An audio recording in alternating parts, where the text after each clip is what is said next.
आदरणीय शरद पवार साहब, मेरे मित्र, ज्येष्ठ मित्र आदरणीय सुनील शास्त्री जी, आदरणीय बाळासाहेब थोरात, श्री अनिल अन्ना साहेब शिंदे, श्री दिलीप अन्ना साहेब शिंदे, सभी सम्माननीय अतिथिगण और उपस्थित सभी भाई और बहनों, सबसे पहले मैं क्षमा मांगूंगा कि मुझे आने में देरी हुई। कर्नाटक चीफ मिनिस्टर के साथ एक प्रोग्राम में वीडियो कॉन्फ्रेंस के साथ मैं शरीक हुआ था, जिसमें मुझे आने के लिए थोड़ी देरी हुई, इसलिए क्षमा मांगता हूँ। स्वर्गीय अण्णा साहेब शिंदे जी के बारे में, मैं स्कूल में विद्यार्थी था 1962 में, जब वो हमारे शिरडी लोकसभा क्षेत्र से लोकसभा के सांसद बने थे और बाद में वो कृषि मंत्री भी बने थे। लाल बहादुर शास्त्री जी के प्रधानमंत्री के कार्यकाल में हम जब स्कूल में थे तो हमारी जो वॉर हुई थी, तो विशेष रूप से एक समय खाना खाना, क्योंकि वो ज़माना फूड शॉर्टेज का था और इसलिए महाराष्ट्र में हो, सभी देश में हो, सभी जगह पर हमारा देश फूड सिक्योरिटी के बारे में परिपूर्ण कैसे बने, यही सबका आग्रह भी था, कोशिश भी थी। और महाराष्ट्र में विशेष रूप से प्रगतिशील रूप से उस समय काफ़ी ग्रीन रिवॉल्यूशन के लिए प्रयास किया गया। और ये जो ग्रीन रिवॉल्यूशन है, ग्रीन रिवॉल्यूशन, मिल्क रिवॉल्यूशन और ऑयल सीड रिवॉल्यूशन, ये तीनों रिवॉल्यूशन जो हुए और उसमें फिशिंग के भी क्षेत्र में उनका योगदान था, ये तीनों रिवॉल्यूशन में उनकी लीडरशिप अग्रेसर थी और उनका कंट्रीब्यूशन आज भी देश याद करता है। आज भी हम लोग डॉक्टर पंजाबराव देशमुख जी को याद करते, जो हमारे पहले कृषि मंत्री थे। स्वर्गीय अण्णा साहेब शिंदे जी को याद करते, क्योंकि फूड सिक्योरिटी के विषय को लेकर जो शुरुआत उन्होंने की थी, जिसके फल आगे बहुत अच्छे मिले।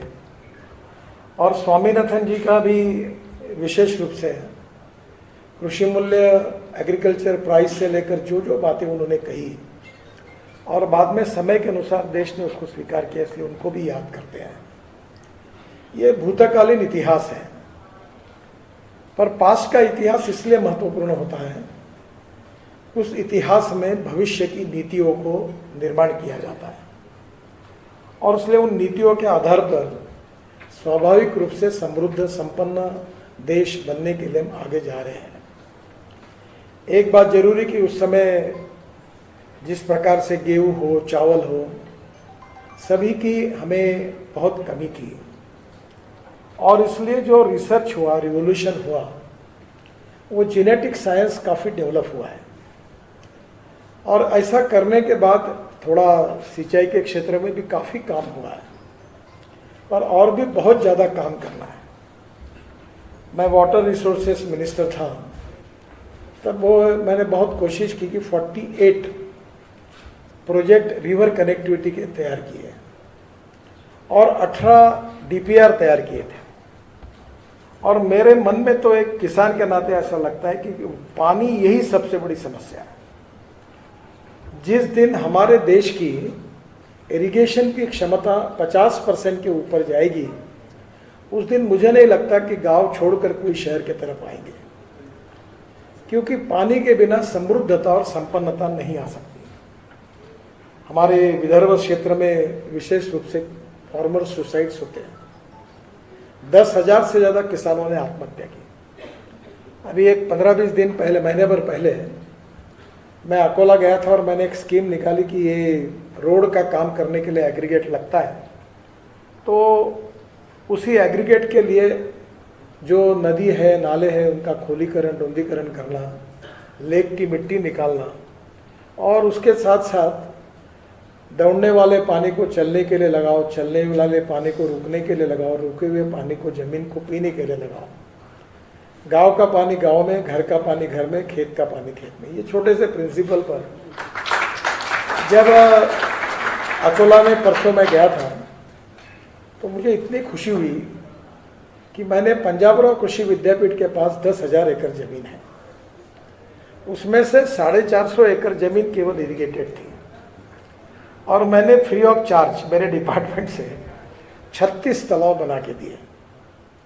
और 36 तालाब बनाने के बाद आज मुझे, वैसे हमने बुल्ढाना में भी बना कि बुल्ढाना, अकोला, यवतमाल, वाशिम और अमरावती, ये सबसे ज़्यादा सुसाइड्स होते हैं। और इसलिए तालाब बनाने के बाद जो वाइस चांसलर है वहाँ के, उन्होंने रिपोर्ट दिया और अभी मुझे फ़ोटो भेजे। उसके बाद उनकी 10,000 में से 9,500 एकड़ ज़मीन पानी के नीचे आई और वहाँ के 32,000 कुएं रिचार्ज हुए।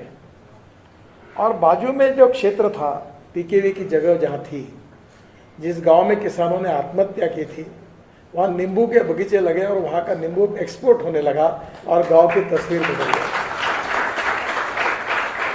तो पानी उसी समय हमारी समस्या थी और आज हमारे देश में है। बहुत लोग बोलते पाणी पाणी मराठीत पाणी जपून वापरा। मी म्हटलं काही जपून वापरायची गरज नाही, पाणी भरपूर वापरा। पानी की कमी नहीं है, पानी के नियोजन की कमी है। मुझे एक अवसर मिला कि पोलावरम नाम का एक बहुत बड़ा डैम बन रहा आंध्र प्रदेश में, करीब 60,000 करोड़ का है। और वो जो पोलावरम बनेगा उससे आंध्र में बहुत पानी मिलेगा। पर वो डैम बनने के बाद में भी गोदावरी का 1300 टीएमसी पानी ये समुद्र में जा रहा है। तो उस समय एक योजना तैयार हुई थी, आगे कभी बहुत कठिन है वैसे, पर हो सकती है। वो योजना यही थी कि गोदावरी का जो एक्सेस वाटर है वो पेनार में लेना, पेनार का कावेरी में लेना, पेनार का कावेरी में, और कावेरी का टेल एंड टू तमिलनाडु तक पानी जाता है। 2 अल्टरनेटिव तैयार हुए। और ये छत्तीसगढ़ से जो हमारे विदर्भ और तेलंगाना के सीमा पर एक कालेश्वरम डैम बना, बहुत बड़ा बना हुआ है, मुझे हेलीकॉप्टर से देखने को मिला। और उसके कारण आज तेलंगाना में काफ़ी डिस्ट्रिक्ट तक पानी पहुंचने वाला है। तो वो स्वाभाविक रूप से जो छत्तीसगढ़ से पानी आता है, वहाँ जंगल का क्षेत्र होने के नाते वहाँ पानी का अधिकार है छत्तीसगढ़ पर। तो ये कॉम्प्लिकेशन ऐसे कानून बने हुए हैं कि जिसके कारण राज्यों में पानी समुद्र में गया तो चलता है, देश के बाहर गया तो चलता है, पर कॉम्प्रोमाइज करने के लिए कोई तैयार नहीं। और इसलिए ये जो ग्रीन रिवॉल्यूशन उस समय हुआ, उसको आगे ले जाने में पानी ये बहुत बड़ी समस्या है। पंजाब, हरियाणा, उत्तराखंड, हिमाचल, राजस्थान और अनेक राज्यों के झगड़े थे। मैं कन्विंस करता था पर कोई फल नहीं मिलता था। तो उस समय सतपाल मलिक साहब गवर्नर थे कश्मीर के, और पंजाब में हमारे कांग्रेस की मुख्यमंत्री थे। तो मैंने तय किया कि ये मामला ऐसे नहीं होगा। तो मैंने सब मुख्यमंत्री को यही नज़दीक में मेरा कार्यालय था, मीटिंग को बुलाता था और मैं बोलता था तुम निर्णय करो। चीफ सेक्रेटरी और बैठ के निर्णय होते थे, झगड़े होते थे। तो मैंने कहा तुम झगड़ा करते रहो, मैंने दरवाज़ा बंद कर दिया। अब तुम जब तक निर्णय नहीं करोगे मैं दरवाज़ा खोलूंगा नहीं और तुम जा नहीं पाओगे। तो 1970 से करीब 28 झगड़े थे, 17 झगड़े का मैंने समाधान दिया। अभी भी मुझे आश्चर्य लगता है कि पंजाब हरियाणा में पानी के विषय पर कोई नेता बात भी नहीं करता, इतना सेंसिटिव इशू है। पर जब 47 के बाद देश को, हमें भारत और पाकिस्तान का बंटवारा हुआ, तो 3 नदी हमको मिली, 3 नदी उनको मिली। तो मेरे ध्यान में ला के दिया कि हमारे अधिकार का 3 नदियों का पानी पाकिस्तान जा रहा है। तो मैंने कहा ये पाकिस्तान जो अधिकार का है, जो हमारे करार में, वो हम लोग डाइवर्ट करें। और उस समय बादल साहब का क्षेत्र जो है, वहाँ इंदिरा कैनाल आता है, वो पूरा फूटा हुआ था। तो उसको 2200 करोड़ रुपए देके कंक्रीटीकरण किया, तो राजस्थान के 7 जिलों को पानी मिला। और जब ये निर्णय हुआ कि मैंने तय किया कि ये करो, तो पाकिस्तान में रिएक्शन आई कि मेरे पुतले फूके गए। तो मैंने उनको कहा भी ये तो लीगल है, जो एग्रीमेंट हुआ था उसी में लिखा हुआ है। और वो पानी अगर आता है तो हरियाणा और पंजाब को तो पानी की जरूरत ही नहीं, उल्टा वो पानी यमुना में डालकर और राजस्थान के कोने तक ले जा सकते हैं। तो पहली बात तो देश में पानी की कमी नहीं। अभी हमारे यहाँ महाराष्ट्र में सह्याद्री पर आने वाला पूरा पानी जैसे केन बेतवा का अभी river connect one taking water from one basin to another basin, Ken Betwa हो गया। वैसे पिंजर का जो प्रोजेक्ट है गुजरात और महाराष्ट्र वो अटका हुआ है, तापी नाथ नर्मदा और दमन गंगा पिंजर।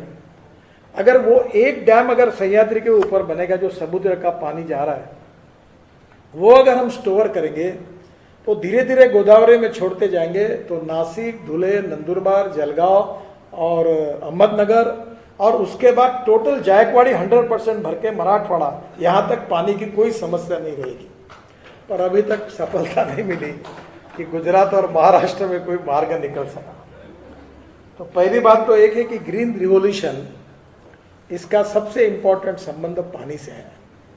और पानी का संबंध जो है समुद्र में जाने वाला पानी रोकने का, अभी तो इतनी अच्छी आइडिया डेवलप हुई है कि एक प्रोजेक्ट जो है कि बाढ़ का पानी जो होता है उसको बाय ग्रेडियंट वन बेसिन से दूसरे बेसिन को डाइवर्ट करना, इसके भी अंदर अध्ययन हुआ है। और इसलिए इतना बाढ़ के कारण नुकसान होता है।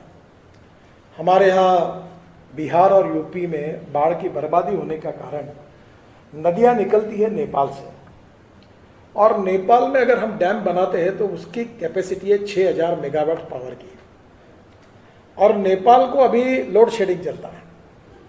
तो नेपाल के राजदूत को मैंने एक प्रपोजल अनऑफिशियली दिया कि नेपाल को जितनी बिजली लगती है 2800 मेगावाट वो फ्री ऑफ चार्ज ले लो और ये एक डैम बना दो।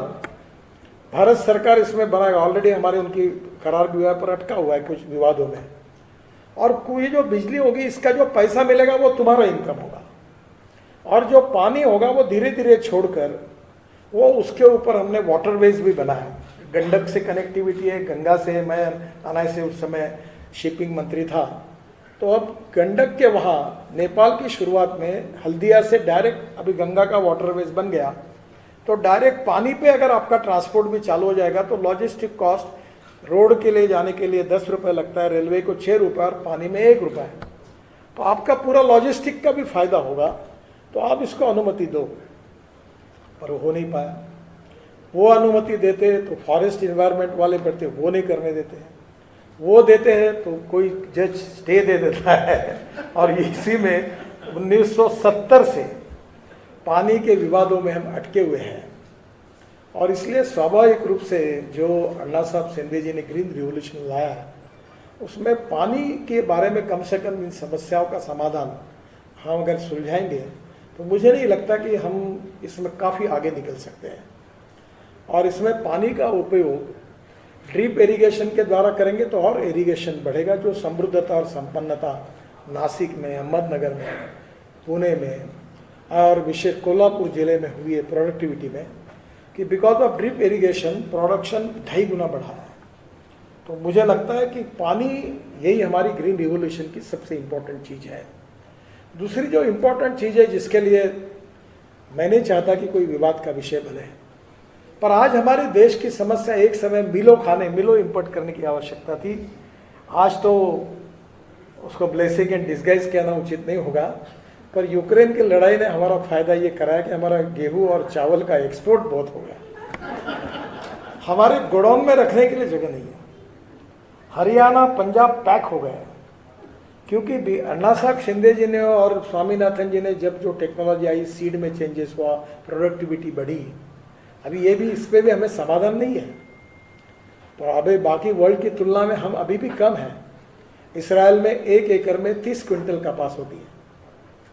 हमारे अमेरिका में 1 एकड़ में 30 क्विंटल सोयाबीन होता है। अर्जेंटीना में 28 क्विंटल होता है, और ब्राज़ील में 26 क्विंटल होता है, और हमारे देश में 6 क्विंटल होता है। और मैं 10 साल से सोयाबीन लगाता हूँ, मेरे यहाँ 5 क्विंटल होता है। अब वो जीएम सीड का मामला भी है, जेनेटिक साइंस का भी है। अब काफ़ी एग्रीकल्चर में टेक्नोलॉजी और साइंस के कारण बड़ा परिवर्तन है। अक्सर एक बात ये कड़वा सच है कि innovation, entrepreneurship, science, technology, research kit and successful practices, we name it as knowledge and conversion of knowledge into wealth is the future. एक छोटा सा उदाहरण लीजिए कि नैनो यूरिया आया है, आरसीएफ ने बनाया, एक 500 ml की बॉटल एक बैग की कीमत के ऊपर है। अगर हम लोग 1 एकड़ में 4 बोरे अगर यूरिया डालते हैं तो यूरिया फेंकते हैं, तो 75% यूरिया जो है वो वेस्ट होता है और 25% प्लांट को जाता है। अभी ड्रोन आए, पवार साहब को और मुझे जब राहुरी एग्रीकल्चर यूनिवर्सिटी डिलीट दी थी तो उन्होंने ड्रोन बनाना शुरू किया, तो मैं उनके कार्यक्रम वहाँ गया था। मैंने अभी हमारे यहाँ भी काफ़ी ड्रोन का उपयोग किया। तो ये जो नैनो यूरिया है, इसको अगर ड्रोन से स्प्रे करते हैं तो 75% प्लांट को जाता है और 25% वेस्ट होता है। तो 4 बोरे यूरिया के बजाय 2 बोरे यूरिया में काम होता है, यानी 2 बॉटल में काम होता है। तो आप समझिए, to save money is to earn money. तो एक्सपेंडिचर कॉस्ट टेक्नोलॉजी के कारण कम होती है। तो जब मैंने ये जो ड्रोन देखे तो वो लिथियम आयन पे थे, तो मैंने कहा ये नहीं होना, मुझे फ्लेक्स इंजन पे चाहिए। मैं ट्रांसपोर्ट मंत्री हूँ, इसलिए ऑटोमोबाइल इंडस्ट्री मेरे पास ही है।